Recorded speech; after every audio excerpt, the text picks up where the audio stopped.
恶心。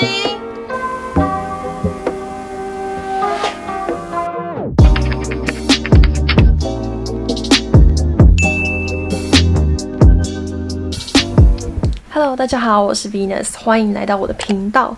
没错，就如我的背景所见，现在呢，我在我们家的其中一个房间。这个房间呢，以前被我们用作书房、电脑房，但是呢，我们长大之后就没有再使用。那没有再使用之后呢，开始自己会生出很多垃圾。这其实是2个书柜，以前我坐在那边，然后我妹恩琪就坐在我的右边。现在呢，已经被所有杂物填满了，它变成像仓库一样。如果大家有在 follow 恩琪的影片，她在毕业之后就会回家住，然后开始准备她的研究所。我们现在呢是共用一间卧房，但是呢，考虑到我们2个的生活习惯其实相差蛮大的。简单来说，我就是一个很喜欢东西很整齐，然后房间漂漂亮亮、干干净净的 J 人。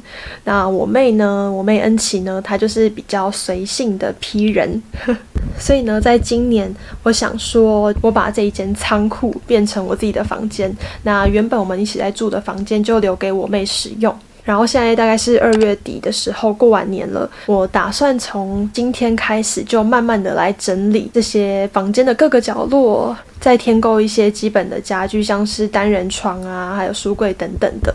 我觉得这应该是一个大工程，因为呢，首先我就要把这身后很凌乱的东西都清掉。好，那我们就继续看下去吧。首先先看到这一区。这一区是让我最看不顺眼的地方，因为真的太乱了。我现在要把要丢的部分呢，先集中在这一块。那如果还可以使用的，或者是一些日用品的话，我会再整理成另外一块。那在这一块呢，我到时候会请工人帮我一起把这些大型废弃物啊，还有一些不要用的书籍啊，一起搬走。好，那就加油，开始。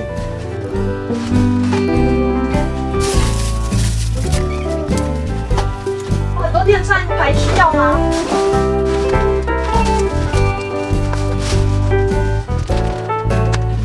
现在太阳已经下山了，然后目前整理到这样子，把要用的东西集中在这边，不要用的东西呢就放在这边，一整个书桌也都要清理掉。那我今天就先休息，等一下把这些还会用到的电器用品呢，先把它集中起来，可能放在储藏室。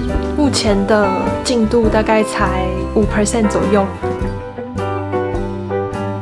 我今天想要来整理后面的书柜。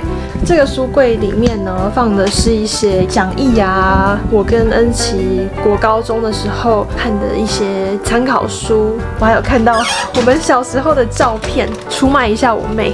小时候很可爱。旁边的是我的照片，耶！有像吗？这个右下角呢，小学的时候看到，坐姿是一样的，所以呢，我就自己把蒙娜丽莎剪下来，放在我自己照片旁边。今天的任务就是把一些用不到的参考书整理在一起，然后再一起做回收，这样子。开始。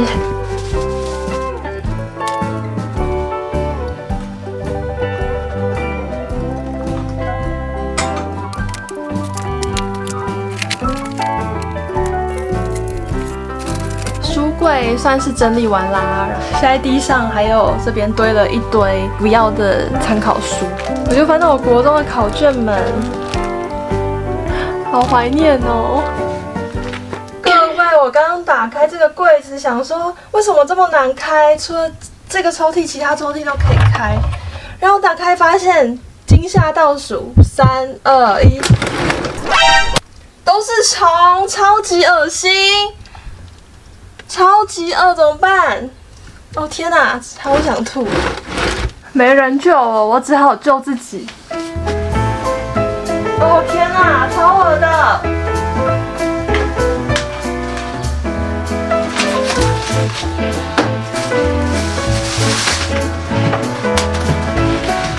哦天哪！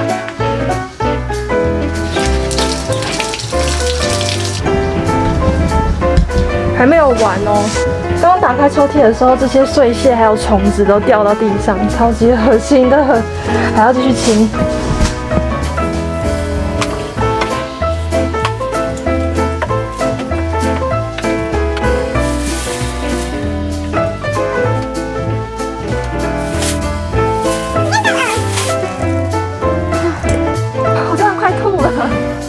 我刚刚把里面很恶心的垃圾都丢了，但现在还是有一些爬虫。打开这个柜子就有蛮重的发霉味，然后我在想说这个柜体到底还要不要留着？因为问题是，如果这个柜体要拆掉的话，这个地板就会缺一块。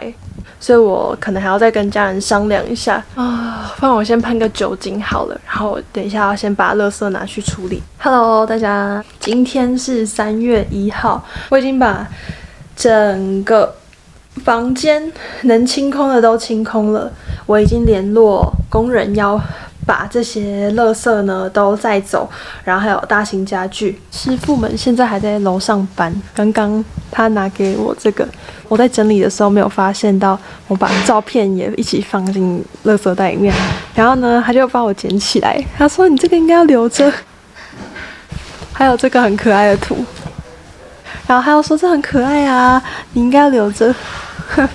师傅也蛮懂的。给大家看一下现在的房间长这样，都会有回音了，哇，真的很厉害，要把所有大型废弃物都搬走。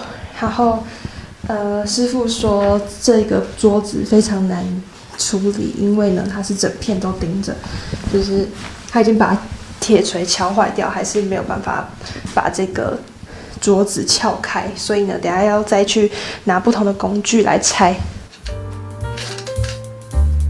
60公分，地板全部都拆掉了，因为太潮湿。我有点忘记上次更新到哪里。简而言之呢，就是某天这个柜子我打开来，有非常多虫，然后木头都被蛀掉了。这整个原本装潢的木柜都把它拆下来了。然后呢，除此之外，原本地板没有要换的，但是呢，也是因为木地板呢常年受到白蚁啃食，所以呢，现在这个房间的地板就全部都拆掉了。在这边可以提醒，就是住在台湾的大家，真的非常潮湿，你们家里一定要定期开除湿，不然就会被白蚁啃食。然后呢，你久而久之，你的木头家具就没办法再使用了。那因为我们这个家已经住了20几年了，所以呢，很多东西都看得出来有一些被啃食的痕迹。我们就打算换成没有含木头的 SPC 地板，大概下礼拜就要开工来铺这个地板。那因为边边角角拆卸原本旧的木头地板的过程中呢，墙壁有一些脱落的痕迹，所以呢，我要趁下礼拜新的地板装上去之前，赶快把那些边边角角剥落的油漆把它涂上去。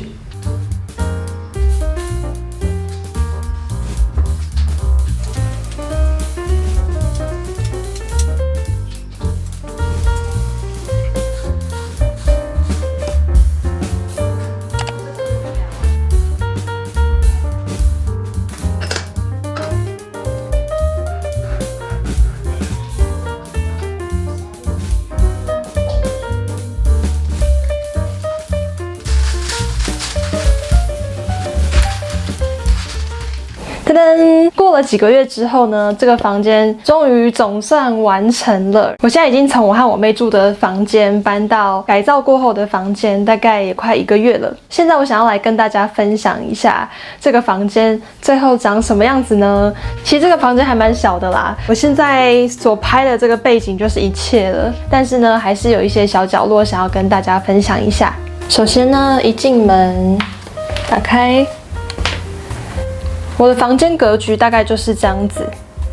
从门走进来呢，首先就会看到我的双人床，上面有一只我睡觉都会抱的熊。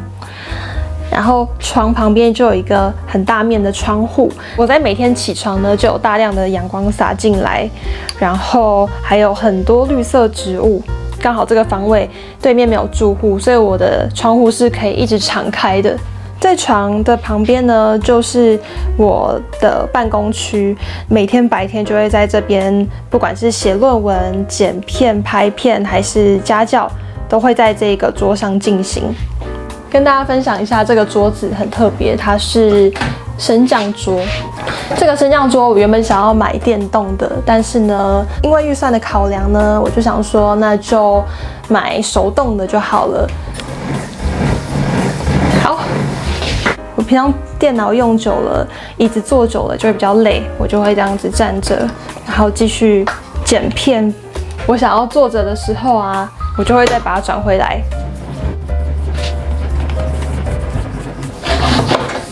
这个书桌是在 IKEA 买的，有点忘记它的价格了，但就是几千块，没有到1万块这样子。因为它是手动的升降桌，所以会比较划算一点。在买的时候，我想说买越大越好，结果不小心买过大了，对象可以坐，总共坐4个人都没有问题。那买大的好处呢，就是我可以这里放书，这里放文具，还有一些杂物等等的，甚至还有台灯啊、咖啡啊、植物啊都可以放，所以它可以使用的空间就非常大。哦，这个是夹娃娃机夹到的，这个可以掐的东西真的很疗愈耶。写论文压力大就可以掐一下。办公的时候呢，抬头一看，在门的旁边就是一张可爱的猫咪海报。那这个海报是我自己画的哦。我原本在网络上找看有没有适合这个房间的海报，因为我想要有很鲜艳的色块，然后看起来不要太复杂这样子。但是呢，看来看去，我觉得有些海报在一些咖啡厅都看得到，所以呢，我就索性自己画。这里还有我的签名，我自己住在这个房间，每天看就觉得越看越可爱。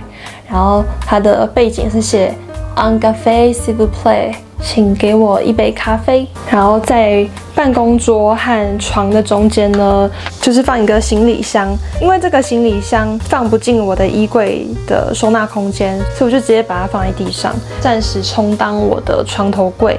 最近睡前在读这一本柯采岑的《如果理想生活还在半路》。这本书我没有在频道介绍过，但是呢，我之前有介绍过同一个作者的另外一本书，叫做《40瑜伽》。我觉得它的文字都是很简洁有力，读起来很清爽，不拖泥带水的感觉，还蛮推荐给大家的。不管是睡前看啊，或者是有时候放松的时候想要看本书，我觉得都非常适合。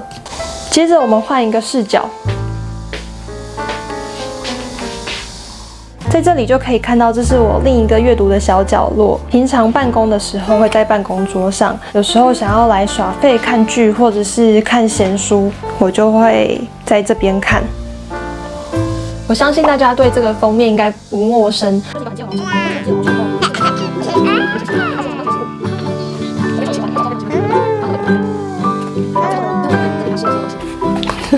继续介绍这个小角落。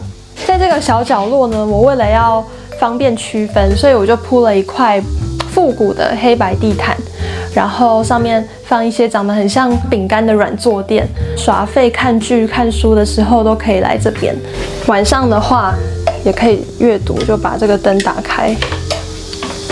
这里就是一些英文书，我把它这样子叠起来，然后上面放一个木马，看起来还蛮有童趣的。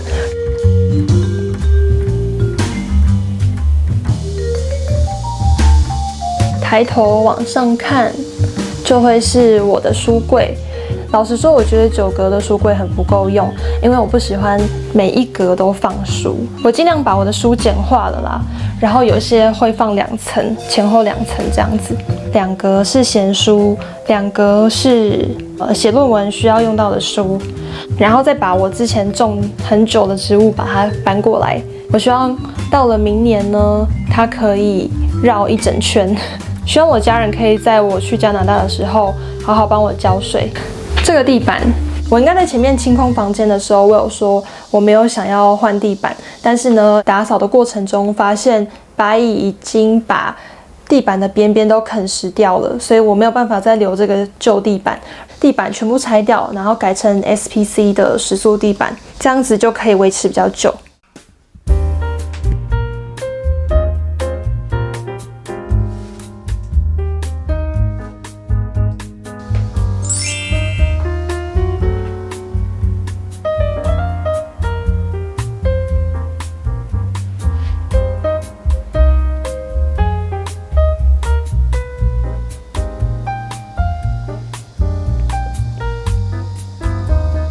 很快速的就把我的房间介绍完了。这就是我目前改造过后的样子。我自己对改造过后的房间还蛮满意的，我自己住起来也是非常的舒服。好啦，这一集影片就到这里，谢谢大家这几个月跟着我一起整理房间、翻新房间。不知道大家对改造过后的新房间是不是也和我一样满意呢？如果大家喜欢我的内容的话，帮我在这个影片按个赞，订阅我的频道，或是把这个影片分享给可能也有兴趣的好朋友。那我们就下一集再见喽，拜拜。